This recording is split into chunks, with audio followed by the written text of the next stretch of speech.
दोस्तों, हजरत यूसुफ अलैहिस्सलाम की कब्र मुबारक को जब 400 साल बाद खोला गया तो अंदर क्या मोजिज़ा हुआ कि जिसे देखकर सब लोग हैरान रह गए। आपकी कब्र मुबारक को दुनिया के सबसे बड़े दरिया के नीचे क्यों दफन किया गया और यहूदी आज इस ताबूत को पाने की कोशिश में क्यों लगे हैं। आज का यह वीडियो आपके लिए बहुत ही खास है, आप इसको आखिर तक जरूर देखें। दोस्तों, फिलिस्तीन के मगरिबी किनारे पर एक शहर आबाद है जिसको नाबलस कहा जाता है। नाबलस में ईविल पहाड़ी के करीब एक जगह ऐसी है जिस पर 50 सालों से इजरायली यहूदी और फिलिस्तीनी मुसलमानों के दरमियान एक जंग छिड़ी है। यहूदियों के मुताबिक जिसे वो मकाम यूसुफ जानते हैं, वहाँ हजरत यूसुफ अलैहिस्सलाम का मज़ार है, जबकि मुसलमान कहते हैं कि यहाँ पर हजरत यूसुफ अलैहिस्सलाम का मज़ार मुबारक नहीं है। तारीखदान और इतिहासकार यहूदियों के इस दावे से इनकार करते हैं। उनका कहना है कि नाबलस में मौजूद कब्र 200 साल से ज्यादा पुरानी नहीं है और बाज़ तारीखी किताबों से मालूम होता है कि यह कब्र सल्तनत उस्मानिया के दौर में बनाई गई थी। लेकिन यहूदियों के लिए यह मकाम बहुत ही खास है, इसलिए अरब इजराइल जंग के दौरान इस जगह को यहूदियों ने अपने कब्जे में ले लिया था, जहां ये लोग जाकर इबादत करते हैं। लेकिन अगर मुसलमानों के मुताबिक ये कब्र हजरत यूसुफ अलैहिस्सलाम की नहीं है, तो फिर हजरत यूसुफ अलैहिस्सलाम को कहाँ दफन किया गया था और उनकी कब्र मुबारक आज कहाँ पर है, आइए जानते हैं। दोस्तों, अल्लाह ने हर नबी को बेहतरीन हुस्न और खूबसूरत आवाज बनाकर मबूस फरमाया। हजरत यूसुफ अलैहिस्सलाम को भी खूबसूरत हुस्न से नवाजा गया था, यानी हजरत मोहम्मद सल्लल्लाहु अलैहि वसल्लम के हुस्न का आधा हुस्न अल्लाह ने हजरत यूसुफ अलैहिस्सलाम को अता किया। यूसुफ अलैहिस्सलाम का किस्सा कुरान मजीद में मौजूद सबसे लंबा किस्सा है, लेकिन आपकी वफात और दफनाने के हवाले से कोई वाज़ेह जिक्र मौजूद नहीं है। जबकि रिवायत में आता है कि हजरत यूसुफ अलैहिस्सलाम के ताबूत को दरियाए नील में दफन किया गया था। और क्या अब भी हजरत यूसुफ अलैहिस्सलाम की कब्र दरियाए नील में मौजूद है या फिर जमीन के किसी और खुफिया हिस्से पर, ये सब आगे आप इस वीडियो में जानेंगे। दोस्तों, बचपन में किस तरह सौतेले भाइयों ने हसद की बिना पर आपको कुएं में फेंक दिया था और आपको मिस्र के बाजार में बतौर गुलाम बेच दिया गया और अजीज मिस्र की बीवी ने आपको जेल में कैद करवा दिया। लेकिन इन सब मुसीबतों के बावजूद एक दिन हजरत यूसुफ अलैहिस्सलाम मिस्र के सबसे ऊंचे ताकतवर ओहदे पर पहुंच गए। जब आपको अजीज मिस्र बनाया गया तो आप अलैहिस्सलाम के अखलाक और बरकत की वजह से हर कोई आपसे बेपनाह मोहब्बत करने लगा। अल्लाह ने आपको बेपनाह खूबसूरती और हुस्न जमाल से नवाजा था। आपका ताल्लुक अंबिया इकराम के खानदान से था। आपके वालिद हजरत याकूब, आपके दादा हजरत इसहाक और आपके परदादा हजरत इब्राहिम अलैहिस्सलाम थे। जब आप अजीज मिस्र के ओहदे पर फाइज हुए, उस दौरान एक ऐसा वक्त आया कि सारी दुनिया में कहत बर्पा हो गया। हर तरफ भुखमरी फैल गई, अनाज के सारे जखीरे भी खत्म हो चुके थे। लेकिन उस वक्त में भी अल्लाह ने हजरत यूसुफ अलैहिस्सलाम के सदके मिस्र को खुशहाल रखा। यहाँ तक कि लोग दूर दराज से मिस्र में अनाज खरीदने के लिए आया करते। यही वजह थी कि मिस्र के लोग हजरत यूसुफ अलैहिस्सलाम को सल्तनत मिस्र के लिए अल्लाह ताला की तरफ से फैज़ व बरकत वाला मानते। मिस्र का हर एक शख्स आपको बरकत का बाइस समझने लगा। जब आपका आखिरी वक्त आया, आप अलैहिस्सलाम जब इस दुनिया से रुखसत होने लगे, तो उस वक्त आपकी वफात के बाद आपके मकाम दफन में लोगों में सख्त इख्तिलाफ पैदा हो गया। हर कबीले वाला उसूल बरकत के लिए अपने ही मोहल्ले में दफन करने की जिद करने लगे।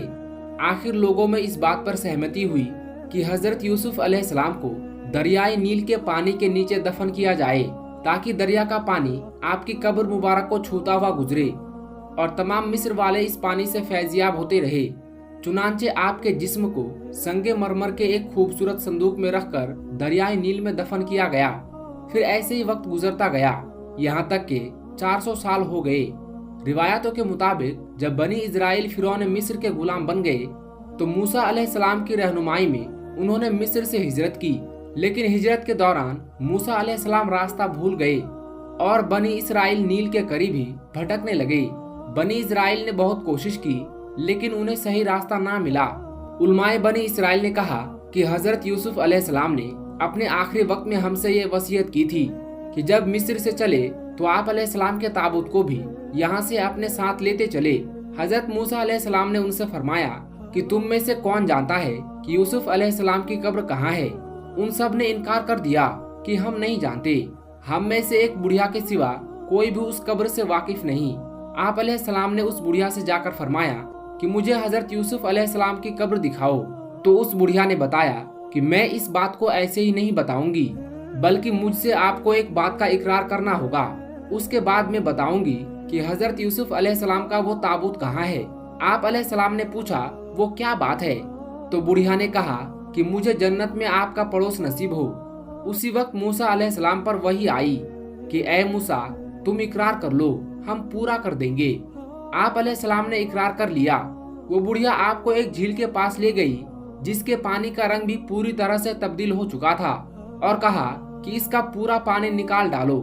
जब पानी निकाल दिया तो जमीन नजर आने लगी। तो उसने कहा, अब यहाँ पर खोदो। खोदना शुरू किया तो एक कब्र नजर आने लगी, जिसमें एक ताबूत रखा हुआ था। हजरत मूसा अलैहिस्सलाम ने वो ताबूत निकाला और आगे का रास्ता तय किया, तो आपको रास्ता मिल गया। मूसा अलैहिस्सलाम इस ताबूत को फिलिस्तीन ले गए और आपने इस ताबूत को किसी खुफिया मकाम पर दफन कर दिया। मूसा अलैहिस्सलाम ने इस ताबूत को नामालूम जगह पर क्यों दफन किया, इसका इल्म तो सिर्फ अल्लाह को ही है। इसके पीछे क्या हिकमत पोशीदा है, ये कोई नहीं जानता। दोस्तों, हजरत यूसुफ अलैहिस्सलाम की कब्र आज भी एक राज है। हजरत यूसुफ अलैहिस्सलाम की कब्र मुबारक आखिर आज कहाँ है, इसका यकीनी इल्म सिर्फ अल्लाह ताला को ही है। यही वजह है कि दुनिया के बड़े बड़े इतिहासकार, पुरातत्वविद और अलग अलग मजहबों के लोग आज तक इसकी तलाश में अपनी अपनी राय पेश करते रहे हैं, लेकिन कोई भी दावा ऐसा नहीं जिसे पूरी तरह साबित किया जा सका हो।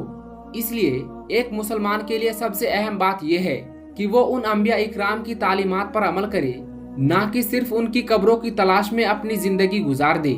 हजरत यूसुफ अलैहिस्सलाम की जिंदगी हमें ये सबक देती है कि अगर इंसान अल्लाह पर पूरा भरोसा रखे, सब्र से काम ले और हर हाल में सच्चाई का दामन ना छोड़े, तो अल्लाह उसे गहराइयों से उठाकर बुलंदियों तक पहुंचा देता है। एक कुएं से शुरू होने वाला सफर मिस्र की सल्तनत तक पहुंचा। जेल की तन्हाइयों से निकलकर इज्जत और हुकूमत मिली, और यही अल्लाह की मदद का सबसे बड़ा निशान है। इसलिए हमें भी मुश्किल हालात में मायूस होने के बजाय अल्लाह की रहमत पर यकीन रखना चाहिए। और जहाँ तक हजरत यूसुफ अलैहिस्सलाम की कब्र मुबारक का सवाल है, उसके बारे में अलग अलग रिवायतें मौजूद हैं, लेकिन कोई भी जगह ऐसी नहीं जिसे पूरी तरह प्रमाणित कहा जा सके। इसलिए हमें इस मामले में वही बात माननी चाहिए जो यकीनी हो, और बिना पुख्ता सबूत के किसी दावे को हकीकत समझने से बचना चाहिए। अगर आपको हजरत यूसुफ अलैहिस्सलाम की जिंदगी और उनसे जुड़ी ये मालूमात पसंद आई हो तो वीडियो को लाइक करें, अपने दोस्तों तक शेयर जरूर करें और कमेंट बॉक्स में लिखे सुभान अल्लाह, ताकि ज्यादा से ज्यादा लोग अल्लाह के नबियों की सीरत से सबक हासिल कर सके। अल्लाह ताला हम सबको अंबिया इकराम की सीरत पर चलने और उनकी तालीमात पर अमल करने की तौफीक अता फरमाए, आमीन। दोस्तों, एक तरफ अल्लाह ताला ने अपने नेक नबी हजरत यूसुफ अलैहिस्सलाम की कब्र की हकीकत को लोगों से छिपा कर रखा, जबकि दूसरी तरफ एक ऐसे जालिम बादशाह की लाश को पूरी दुनिया के सामने इबरत का निशान बना दिया, जिसने खुद को खुदा कहने की जरूरत की थी। आखिर अल्लाह ने फिरौन की लाश को हजारों साल तक क्यों महफूज रखा, और उसके साथ ऐसा क्या हुआ कि आज भी दुनिया हैरान है। आइए अब इस हैरत अंगेज वाक़ये को जानते हैं। दोस्तों, 3000 साल के बाद फिरौन की लाश के साथ हुआ अल्लाह का ऐसा करिश्मा जिसे देखकर पूरी दुनिया हैरान रह गई। दरअसल हुआ ये कि 3000 साल के बाद फिरौन की लाश से अचानक आवाजें आने लगी, यानी कि फिरौन की लाश अचानक से बोलने लगी, जिसे देखकर वहां पर मौजूद हर किसी की चीखें निकल गई। लोग अल्लाह अकबर के नारे लगाते हुए वहां से भाग निकले। और यही नहीं, इस पूरे वीडियो को देखकर आप सब लोग भी हैरान और परेशान रह जाओगे और आपका भरोसा अल्लाह पर और ज्यादा मजबूत हो जाएगा। प्यारे दोस्तों, सबसे पहले तो हम आपको फिरौन के बारे में कुछ अहम जानकारी देते हैं, फिर हम आपको अल्लाह के इस करिश्मे के बारे में बताएंगे। लिहाजा आप इस वीडियो को बगैर स्किप किए आखिर तक जरूर देखना। दोस्तों, अल्लाह पाक सारी कायनात का मालिक है, कोई उसका शरीक नहीं है। कल कयामत के रोज अल्लाह ताला हर उस इंसान को माफ फरमा देगा जो अल्लाह पर अपना यकीन रखता है, मगर उस इंसान को अल्लाह ताला कभी भी माफ नहीं फरमाएगा जिसने अल्लाह की जात के साथ किसी और को शरीक किया होगा। याद रखिए, दुनिया में 4 बादशाह ऐसे गुजरे हैं जिन्होंने खुदा होने का दावा किया था, जिनमें नमरूद, शद्दाद, बख्त नसर और फिरौन शामिल है। लेकिन फिर अल्लाह ने इनके साथ कुछ ऐसा किया कि ये लोग रहती दुनिया के लोगों के लिए एक इबरत का निशान बनकर रह गए। ان میں سے ایک تھا فرعون، جس کی آج ہم بات کریں گے، جس کی لاش آج 3000 سال گزر جانے کے بعد بھی ویسے ہی صحیح سلامت ہے، اور قرآن پاک کے فرمان کے مطابق قیامت تک فرعون کی لاش ایسے ہی موجود رہے گی۔ دوستو، کچھ مدت پہلے کی بات ہے، دنیا کا کوئی بھی انسان یہ نہیں جانتا تھا کہ خدا ہونے کا دعویٰ کرنے والے فرعون کی لاش کے ساتھ میں کیا ہوا ہے، یعنی اس کی لاش کہاں پر چلی گئی، اس کے ساتھ کیا ہوا ہوگا، اس بات کے بارے میں کوئی بھی نہیں جانتا تھا۔ لیکن اللہ پاک کی کتاب تورات، انجیل اور قرآن پاک میں بھی اس کا ذکر ڈیٹیل سے ملتا ہے، مگر یہودیوں نے قرآن پاک کو ماننے سے انکار کر دیا تھا۔ ہم آپ کو بتا دیں کہ فرعون کا ذکر اللہ تعالیٰ نے قرآن پاک میں کچھ یوں کیا ہے کہ ہم فرعون کی لاش کو دنیا کے سامنے عبرت کے لیے محفوظ رکھیں گے۔ دوستو، 1891 تک کسی کو بھی فرعون کی لاش کا کوئی نام و نشان معلوم نہیں تھا، مگر پھر قرآن پاک نے اس بات کا ذکر کر دیا تھا کہ فرعون حضرت موسیٰ علیہ السلام کی قوم کا پیچھا کرتا ہوا دریائے نیل تک پہنچا، اور وہاں پر جا کر پانی میں غرق ہو کر اپنی فوج سمیت تباہ و برباد ہو گیا تھا، جبکہ اسی پانی نے اللہ کے حکم سے حضرت موسیٰ علیہ السلام اور ان کی قوم کو گزرنے کا راستہ دے دیا تھا۔ لیکن اس کے بعد فرعون کے ساتھ کیا ہوا، اس کے بارے میں دنیا کی تمام کتابیں خاموش ہو گئی، یہاں تک کہ تورات اور انجیل میں بھی اس بارے میں کوئی ذکر نہیں ملتا ہے، جبکہ قرآن پاک میں اس بارے میں ایک عجیب سی بات کہی گئی ہے جس نے پوری دنیا کو ہلا کر رکھ دیا تھا۔ قرآن پاک کی اس آیت پر آج تک کسی نے بھی زیادہ غور و فکر نہیں کیا، خود مسلمان بھی اس آیت کو پڑھ کر آگے گزر جاتے ہیں، یہ سمجھے بغیر کہ اس آیت کا اشارہ کس بات کی طرف ہے۔ اس آیت میں اللہ تعالیٰ کیا فرمانا چاہتا ہے؟ اللہ تعالیٰ نے سورہ یونس میں اس بات کا ذکر کیا ہے کہ بس ہم نے تیرے جسم کو سمندر سے نکال کر محفوظ کر لیا تاکہ بعد میں آنے والے لوگوں کے لیے تم عبرت کا نشان بن جاؤ۔ دوستو، فرعون کے اس واقعے کو گزرے ہوئے 3000 سال سے بھی زیادہ کا عرصہ گزر چکا ہے۔ 3000 سال پہلے تک فرعون کی لاش سمندر میں ہی رہی۔ اس کے بعد اللہ تعالیٰ نے دنیا والوں کو دکھانے کے لیے کہ میرا قرآن سچا ہے، میرے پیارے نبی حضرت محمد صلی اللہ علیہ وسلم کا فرمان سچا ہے، یہ دکھانے کے لیے کہ اللہ تعالیٰ نے فرعون کی لاش کو سمندر سے باہر نکال کر پھینک دیا۔ پھر کئی دنوں تک فرعون کی لاش سمندر کے کنارے پر پڑی رہی، مگر یہاں پر اللہ کی قدرت دیکھے، اسی بیچ فرعون کی لاش کو کسی بھی جانور نے منہ تک نہ لگایا، یہاں تک کہ کوئی پرندہ بھی اس جانب نہیں گیا۔ لیکن پھر ایک دن ایک مصری شخص بھیڑ بکریوں کو چراتا ہوا اس طرف چلا گیا، اور اس نے فرعون کی لاش کو سمندر کے کنارے دیکھ لیا، اس لیے پھر اس نے یہ خبر مصر کے وزیر تک پہنچا دی۔ اس کے بعد فرعون کی لاش کو دربار میں لایا گیا، پھر اس پر تحقیق کے لیے اسے قاہرہ لے جایا گیا۔ وہاں پر لے جا کر پھر فرعون کی لاش کو زمین کے اندر دفن کر دیا گیا، مگر اللہ کے حکم سے زمین نے بھی فرعون کی لاش کو باہر پھینک دیا۔ پھر اس کی لاش کو ایک تابوت میں رکھا گیا، اور اس کے بعد اسے مصر کے ایک میوزیم میں رکھ دیا گیا۔ تب سے لے کر آج تک، یعنی کہ 3000 سال گزر جانے کے بعد بھی فرعون کی لاش ویسے ہی صحیح سلامت رکھی ہوئی ہے، اور قرآن پاک کے فرمان کے مطابق قیامت تک فرعون کی لاش ایسے ہی صحیح سلامت رہ کر لوگوں کے لیے عبرت کا نشان بنی رہے گی، تاکہ اپنے آپ کو خدا کہنے والے کا یہ حال دیکھ کر آنے والی نسلیں سبق حاصل کرتی رہے۔ کہا جاتا ہے کہ فرعون کا سر اور گردن کا حصہ کھلا ہوا ہے، جبکہ جسم کے باقی حصوں کو ایک پٹی میں لپیٹ کر رکھا گیا ہے، اور کہا جاتا ہے کہ فرعون کی ناک کا سامنے والا حصہ غائب ہے، اس کو دریا کے کسی حیوان نے یا کسی بڑی مچھلی نے کھا لیا تھا۔ پھر اس کی لاش کو دریا کے کنارے پھینک دیا گیا تاکہ یہ دنیا والوں کے لیے عبرت کا نشان بن کر رہ جائے۔ دوستو، اس کے بعد سے فرعون کی لاش ویسے ہی رکھی ہوئی ہے، اور ہزاروں سال گزر جانے کے بعد آج بھی فرعون کی لاش پر گوشت ویسے ہی تر و تازہ موجود ہے۔ واللہ عالم یہ سچ ہے یا جھوٹ ہے، مگر ایسا کہا جاتا ہے کہ جس میوزیم میں فرعون کی لاش رکھی ہوئی ہے، اس میوزیم میں چوہے بھی چھوڑے ہوئے ہیں، جن کو ہر سال 15 مارچ کے دن فرعون کی لاش پر چھوڑا جاتا ہے، تاکہ وہ فرعون کے جسم کا بڑھا ہوا جو گوشت ہوتا ہے اسے کھا لے، اور واپس فرعون کی باڈی اپنی اصل دائرے میں آ جائے۔ اس کے بعد فرعون کی لاش کی ڈریسنگ کی جاتی ہے، اور پھر اس کو واپس شیشے میں بند کر دیا جاتا ہے۔ اس کے بعد 1 سال تک ویسے ہی وہ شیشے میں بند رہتی ہے۔ پھر جب اگلے سال 15 مارچ کا دن آتا ہے تو اسے پھر سے واپس باہر نکالا جاتا ہے، اور اس کی باڈی پر چوہے چھوڑے جاتے ہیں، تو اسے پھر سے واپس باہر نکالا جاتا ہے، اور اس کی باڈی پر چوہے چھوڑے جاتے ہیں، اور پھر واپس ڈریسنگ کر کے شیشے میں بند کر دیا جاتا ہے۔ دوستو، یہی وجہ ہے کہ آج ہزاروں سال گزر جانے کے بعد بھی فرعون کی لاش صحیح سلامت ہے۔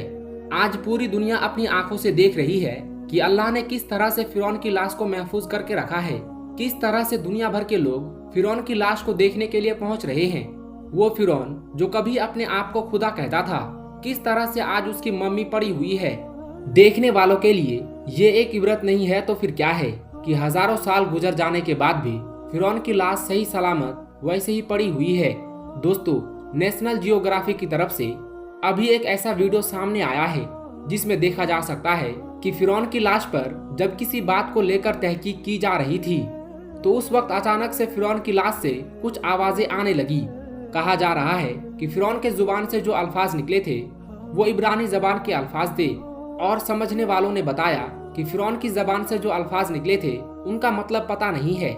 कुछ कहते हैं, यानी कि कुछ लोगों का ये कहना है कि फिरौन की लाश अब अल्लाह अल्लाह पुकार रही है। हालांकि कुछ साइंसदानों का ये भी कहना है कि पूरी दुनिया में इस वक्त इब्रानी जबान बोलने वाला कोई आदमी नहीं मिला और ना ही इस भाषा को समझने वाला कोई जाहिरी तौर पर मिलता है। इसलिए ये नहीं कहा जा सकता है कि फिरौन की लाश से जो अल्फाज निकले हैं, यानी कि फिरौन ने अपनी जबान में कुछ बोला है, उसका असल में क्या मतलब होता है। लेकिन फिरौन के इस वाक़ये को देखकर और सुनकर आज गैर मुस्लिम भी इस बात को मानने पर मजबूर हो गए हैं कि बेशक अल्लाह का कुरान पाक सच्चा है और अल्लाह के प्यारे नबी हजरत मोहम्मद सल्लल्लाहु अलैहि वसल्लम का हर फरमान सच्चा है। दोस्तों, फिरौन के इस पूरे वाक़ये को अल्लाह ताला ने कुरान पाक में कुछ यूं बयान फरमाया है, और हमने बनी इसराइल को दरिया पार करा दिया और फिरौन और उसके लश्कर ने सरकशी और जुल्म से उनका पीछा किया, इसलिए हमने दरिया का पानी चला दिया जिससे वो वहीं पर गर्क होने लगा। हालांकि जब वो गर्क होने लगे तो फिरौन कहने लगा कि मैं इस बात पर अभी ईमान लाता हूँ कि अल्लाह के सिवा कोई माबूद नहीं है, अब मैं मुसलमान होना चाहता हूँ। तब उससे कहने वाले ने कहा, ऐ फिरौन, तू अब ईमान लाता है, इससे पहले तो तू बड़ा नाफरमान था, तू तो बड़ा फसादी था। आज हम तेरी लाश को हमेशा हमेशा के लिए बचा लेंगे ताकि तू बाद आने वालों के लिए एक इबरत का निशान बनकर रह जाए और तुझे देखकर लोग कयामत तक इबरत हासिल कर सके। दोस्तों, यही वजह है कि फिरौन की लाश को ना ही दरिया ने अपने अंदर रखा और ना ही जमीन ने अपने अंदर रखा। हजारों साल गुजरने के बाद आज भी उसकी लाश वैसे ही महफूज है और कयामत तक फिरौन की लाश ऐसे ही महफूज रहेगी और लोग इसे देखकर इबरत हासिल करते रहेंगे। लिहाजा दोस्तों, हमें भी गुरूर और तकब्बुर से हमेशा बचकर रहना चाहिए। तकब्बुर जो होता है वो हमारे अंदर नहीं होना चाहिए। अल्लाह तबारक व तआला से दुआ है कि अल्लाह पाक हम सबको गुरूर और तकब्बुर से बचाए और अल्लाह पाक हम सबको नेक और अच्छे अच्छे काम करने की तौफीक दे। आमीन, अल्लाहुम्मा आमीन।